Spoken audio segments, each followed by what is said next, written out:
ஆறுமுகம் அருளிடும் அனுதினமும் ஏறுமுகம். இன்றைக்கி டியூஸ்டேங்க. வேல் பூஜை எப்பயும் பண்ணுறது தான். ஸோ இன்றைக்கி பிரம்ம முகூர்த்த டைமில் பண்ணலான்னு சொல்லிட்டு மார்னிங் 4:30 5 o'clock பூஜையை முடிச்சிட்டேன். அபிஷேகம் பார்த்திங்கன்னா 5 பொருளை வச்சு அபிஷேகம் பண்ணேன். பன்னீர், மஞ்சள், குங்குமம், திருநீர், அதுக்கப்புறம் பால். இதுதான் என்னோடய அபிஷேக பொருட்கள்.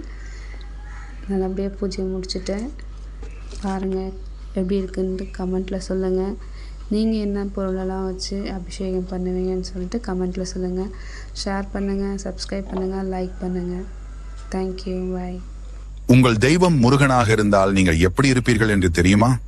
அதை பார்ப்பதற்கு முன்னால உங்களுக்கு முருகன் ரொம்ப பிடிக்கும் அப்படின்னா கமெண்ட்ல ஓம் முருகா என்று சொல்லி சேனலை சப்ஸ்கிரைப் அண்ட் லைக் பண்ணிக்கோங்க. வாழ்க்கையில் நீங்கள் பல சோதனைகளை கடந்து வெற்றிக்காக இன்றளவும் போராடி கொண்டிருப்பீர்கள். இரக்க குணம் அதிகமாகவும் அதே சமயம் கோபமும் கொள்பவராக இருப்பீர்கள். உங்களிடம் சுயநலம் இருக்காது. பணத்திற்கு அதிக முக்கியத்துவம் கொடுக்க மாட்டீர்கள். எந்த ஒரு காரியத்தை செய்வதற்கு முன் உங்களை அறியாமலேயே உங்கள் மனம் முருகனை வழிபடும். தாய் மேல் அதிக பாசம் கொண்டவராக இருப்பீர்கள். இந்த வீடியோயை இப்போது நீங்கள் பார்த்து கொண்டு இருந்தால் கண்டிப்பாக நீங்கள் ஒரு தீவிர முருகன் பக்தனாக இருப்பீர்கள். ஆமாம் என்றால் கமெண்டில் ஓம் முருகா என்று சொல்லவும். கந்தன் திருநீரை பற்றி பேச வந்தது. கந்தன் திருநீர் அணிந்தால் கண்டபிணி விலகிவிடும் என்கிறார்கள். திருநீரில் மருந்து இருக்கு தெரியுமா? அதை தினம் அணிந்தால் புகழ் உனக்கு புரியுமா என்கிறார்கள். அப்படி என்னங்க மகிமை இந்த திருநீரில்?